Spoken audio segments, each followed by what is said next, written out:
Olá, Luísa, boa tarde. Eu fiquei muito feliz em saber desse canal, pois eu já sigo no outro há bastante tempo. Me chamo Kátia. O relato que vou te contar parece até uma coisa de televisão. Eu moro no interior do Rio de Janeiro. No ano de 1999, durante uma viagem que ele fez à minha cidade, eu conheci o homem que seria o grande amor da minha vida. Ele era um rapaz muito atraente e quando eu o conheci, jamais imaginei que ele pudesse se interessar por mim. Eu não quero que seus inscritos pensem mal do que vou dizer, mas é a pura verdade. Eu sou uma mulher negra e o racismo, Luísa, infelizmente ainda impera. Se você conhece alguém que diga o contrário, muito provavelmente não tenha tido experiências como as minhas, tão dolorosas. Mas enfim, sigamos. No ano de 99 para 2000, nos conhecemos. Quando chegamos na praça aquela noite, ele estava lá com alguns conhecidos. Estávamos eu, minha irmã e uma amiga que no mesmo instante mostrou muito interesse nele. Porém, ele não deu muita bola, continuou o assunto com os amigos e depois saiu. Momentos mais tarde, quando eu passei por ele sozinha, ele foi até onde eu estava querendo me conhecer. Fiquei surpresa. Não eram muitos rapazes brancos que se aproximavam. Na verdade, naquela altura, eu estava completando 19 anos e até então nunca havia beijado um homem branco na vida. Naquele instante, eu estava conhecendo o rapaz mais generoso e amável do mundo. Ele trabalhava numa empresa e estava aqui a serviço. Foram 3 dias conversando e nos conhecemos. Depois veio uma despedida muito triste. Um mês depois, no entanto, ele estava aqui de novo e então me pediu em namoro. Nós engatamos um relacionamento e 2 anos depois estávamos nos casando. A família dele não aceitou muito bem o fato por eu ser negra. Os irmãos até que me respeitavam, não se opuseram, pois eles o respeitavam muito. Mas a mãe e o pai eram declaradamente pessoas racistas, o que tornou meu convívio com eles um pouco complicado. Mas eu fui aos poucos entendendo e deixando pra lá. Nunca impus minha presença na casa deles, tampouco eles vinham na minha. Eu também nunca deixei de incentivar que o meu marido fosse para a casa dos pais. Eu simplesmente não ia, mas ele podia ir quantas vezes tivesse vontade. Nosso casamento era perfeito. Nós não tínhamos nenhum outro problema, a não ser ter que conviver com o nó na garganta de saber que não era aceita pelo fato de ter a pele negra. Meu marido, no entanto, era diferente. Ele fazia de tudo por mim, tudo que estivesse a seu alcance. Era um homem amoroso, justo, parceiro em tudo. Trabalhava numa siderúrgica, era eletricista lá. Ganhava um salário razoável, mas me mimava e dava muito conforto. Tínhamos tudo ao lado um do outro, um amor sólido e recíproco. Nunca nos faltou nada. Quando completamos 5 anos de casados, resolvemos que teríamos um bebê. Foi então que se iniciou em nossas vidas uma caminhada muito difícil. Depois de 3 anos tentando e de passar por diversos tipos de tratamento, descobrimos que não poderíamos engravidar. Eu chorei por dias e ele também, mesmo tentando esconder. Eu chorava era por causa dele. O sonho de Márcio era ser pai, sempre foi. Eu queria apenas ser mãe de um filho dele. Vivemos um ano inteiro o luto de saber que juntos não podíamos realizar aquele sonho. Depois de tudo que passamos e das inúmeras tentativas e tratamentos fracassados, desistimos. Apelamos para muitas coisas, religião, promessas, propósitos, entre outras 1000. Mas parece que essa não era a mesma vontade de Deus. Meu marido estava tão decepcionado que mal podia ouvir a palavra adoção. Dentre os inúmeros exames que fizemos, descobrimos que o problema de infertilidade era dele, devido a uma doença que teve ainda na infância. Nessa época, Luísa, eu estava arrasada. Repito que não era por mim. Eu estava sim, muito triste, mas por ele principalmente. O mundo de Márcio caiu, teve depressão e tudo. Nessa época, a mãe dele começou a ir bastante em nossa casa para ajudar a cuidar dele.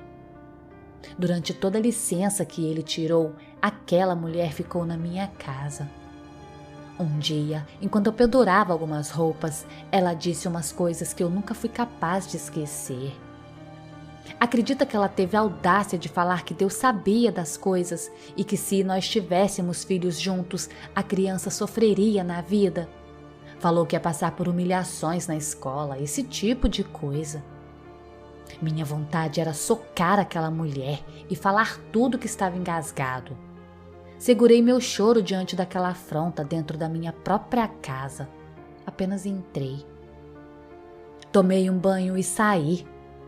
Naquela época eu vendia roupas, sabe? Buscava lá em Petrópolis e vendia para algumas conhecidas para ter o meu próprio trocado. Fiquei tão triste com o que ela tinha falado que fui para a rua. Na casa de uma cliente, eu desmoronei. Contei o que estava acontecendo, desde o fato de não poder termos filhos aos episódios humilhantes de racismo. A minha conhecida mal acreditava no que ouvia, mas era verdade. Enquanto eu me queixava, eu ouvia umas espécies de latidos de filhotes que vinham do quintal. Ela me falou que a cadelinha dela havia dado cria e se eu não queria um.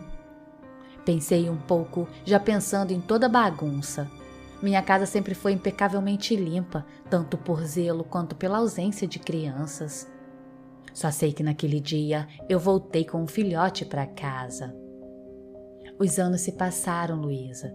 Eu estava prestes a completar 15 anos de casamento. Seria um ano incrível. Nós renovaríamos nossos votos e faríamos uma festa linda no sítio. Duas coisas muito boas estavam para acontecer nas nossas vidas. Primeiro, eu havia convencido meu esposo a adotarmos uma criança. Já estávamos nos trâmites finais, aguardando o processo. Já durava 2 anos aquilo. A outra coisa é que o Márcio estava muito próximo de se aposentar e nossos planos era voltar para minha cidade natal, para morar no sítio que havíamos acabado de comprar. Até uma loja para mim estava nos nossos planos. Estávamos tão felizes, tão realizados em absolutamente tudo. Chitara, a nossa cadelinha, já estava no fim de sua vida, mas era como uma filha. Fazíamos de tudo por ela. Lembro-me que nessa semana ela ficou o tempo todo pedindo colo para ele, amuada, meio triste. Quando ele a pegava e dava o amor de sempre, ela se aninhava e ficava ganindo ao invés de abanar o rabo como sempre fazia. Achávamos que era a velhice dela que já estava mostrando sinais além do cansaço, mas não. Ela ainda viveu comigo por mais 2 anos completos. Porém, naquele final de semana, meu mundo ruiu. Nós estávamos sem carro, pois tínhamos decidido vender a moto e trocar o que tínhamos para adquirir um veículo mais novo. Aconteceu um imprevisto no sítio e precisamos viajar de moto para lá. Não era um problema, Márcio sempre dirigiu muito bem, tanto carro quanto moto. Mas na volta para casa, algo na estrada fez o meu marido derrapar. Nós 2 rolamos pela rodovia por muitos metros, indo parar longe. Eu sofri apenas escoriações, mas o meu esposo ficou muito ferido. Lembro-me de flashes entre o socorro e o quarto de hospital. Ele está na cirurgia. Lembro de alguém falar para minha cunhada, que chegou no hospital logo que pôde. Eu acordava e dormia de novo. Pela manhã, quando finalmente estava lúcida suficiente para entender, eu soube que ele tinha acabado de ir para uma outra cirurgia. Já havia acontecido outras 2. Meu cotovelo estava ralado e o pescoço doía, mas só. Ele havia me protegido. Os socorristas disseram que ele travou os braços no meu entorno, não soltando nem mesmo durante a queda, muito menos enquanto rolávamos. Aquilo era impressionante, salvou minha vida. Mas ele estava muito machucado por dentro e também na cabeça. De certa forma eu sabia que ele não ia voltar. Eu nunca saberei explicar o sentimento, mas eu já sabia. Quando o médico veio dizer que ele havia partido, foi minha cunhada quem recebeu a notícia do lado de fora. Porém, o grito dela me anunciou que eu agora estava sozinha, que o homem que eu amava estava com Deus. Meu chão caiu, Luísa. Minha vida desmoronou. Os próximos dias eu lembro de muito pouco. Estava sempre medicada. Essa união era muito forte.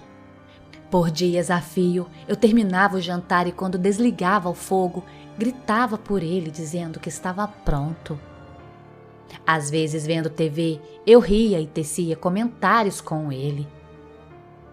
O silêncio seguinte me lembrava de que eu estava sozinha naquela grande casa, que éramos apenas Chitara e eu agora. Quando se fez 1 mês do que tinha acontecido o acidente, eu comecei a ver uma luz no fim do túnel. As coisas começaram a fazer sentido novamente para mim. Numa tarde, eu recebi a visita da assistente social, que ficou sabendo de todo o ocorrido. Ela veio me fazer essa visita e acabou dizendo que o processo da adoção havia sido concluído. Disse que a criança que sonhávamos estava esperando por nós. Nesse momento, ela até se emocionou. Eu me emocionei também. Mas eu precisava ser racional, Luísa. Eu ainda não tinha nem 35 anos e o problema biológico em ter crianças era do meu esposo. Pedi para ela que não prosseguisse com a adoção. Aquilo era um sonho nosso, do casal. Eu não poderia seguir sozinha, não tinha condições para isso. A assistente social compreendeu. Assinei algumas coisas e ela partiu. No dia seguinte, quem me visitou foi uma das minhas cunhadas. Ao me ver tão bem, falou que estava feliz por eu estar superando. Disse que a mãe dela, no entanto, estava muito mal, que chorava dia e noite. Aquilo me deixou triste, Luísa. Engoli o orgulho e fui na casa dela à noite, coisa que eu não fazia há muito tempo. O pai dele veio e me deu um abraço, pediu perdão para mim por algo que já tivesse feito. Mas quando aquela mulher me viu, ela fez o que nem eu imaginava. Veio na minha direção e me chamou dos piores nomes. Dizia que ele havia morrido por minha culpa, porque estava com desgosto. Me chamou de negrinha. Disse que eu era seca, que não podia dar filhos para ele. Eu fiquei boquiaberta. Mais uma vez, no entanto, eu me calei. Daquele veneno eu não morreria. Eu não fui criada para responder esse tipo de agressão. Na minha casa, fomos ensinados a baixar a cabeça para essas coisas, como se estivessem certos os que falam. Isso dói em mim até hoje quando lembro. Mandei que retomassem o processo. Eu tentaria adotá-la, mesmo sem a presença física do meu marido. Quando meus olhos bateram naquela menina de pele negra como a minha, eu vi além de seus olhos. Eu vi o sonho do meu marido em ser pai de uma menina. Mas eu vi também a maldade de pessoas como a mãe dele a julgá-la por toda uma vida, enquanto a menina permaneceria calada. Eu crio minha filha hoje, Luísa, para que ela ande de cabeça erguida. Não que eu não o fizesse, mas minha menina veio para mudar aquela família. Mesmo ela sendo uma criança adotiva, todos de lá a amam porque sabe que era o sonho dele. Os traços dela, como os olhos, por exemplo, quando sorri, são idênticos aos dele, o que também os enchem de ternura. Minha sogra faleceu pouco tempo depois. Já era uma senhora adoentada. Eu sinto de verdade o fato dela não ver a linda garotinha que a neta está se tornando. Em 2019, eu me mudei para cá para finalmente viver no nosso sítio. Na mudança, eu revi muita coisa guardada, como os resultados dos antigos exames. Eram tantos. Os lendo, agora com visão mais clara diante de tudo, eu pude entender que nenhuma acusava problemas de fertilidade nele. Em mim também não. Aquilo foi virando uma obsessão para mim. Lembro de passar uma noite inteira naqueles papéis e nada. Mas eu me lembrava muito bem. Um dos médicos havia dito claramente que o problema era dele, que jamais seríamos pais juntos. Do outro lado, a mim nunca foi dito nada. Exceto na adolescência, quando dores muito fortes menstruais me tiravam o sossego. Diante de tudo aquilo, procurei mais uma vez o médico que nos atendia. Custei meses para conseguir aquela consulta e voltei à cidade que morávamos apenas para aquilo. Aquilo marcou minha vida para sempre. Lá, bem no consultório onde eu havia chorado tanto, estava eu chorando mais uma vez. O problema de infertilidade sempre fora meu. Eu que não poderia engravidar biologicamente. Por isso, tantas consultas solos com meu marido. Por isso, tanta resistência dele em procurar outros médicos. Eu era infértil. Ele mentiu para me poupar. O nome da nossa filha é Márcia e ela o chama por paizinho. O sonho dela é sempre enchê-lo de orgulho, mesmo sabendo que ele não está entre nós. Mas eu tenho certeza que ele estará sempre olhando por ela.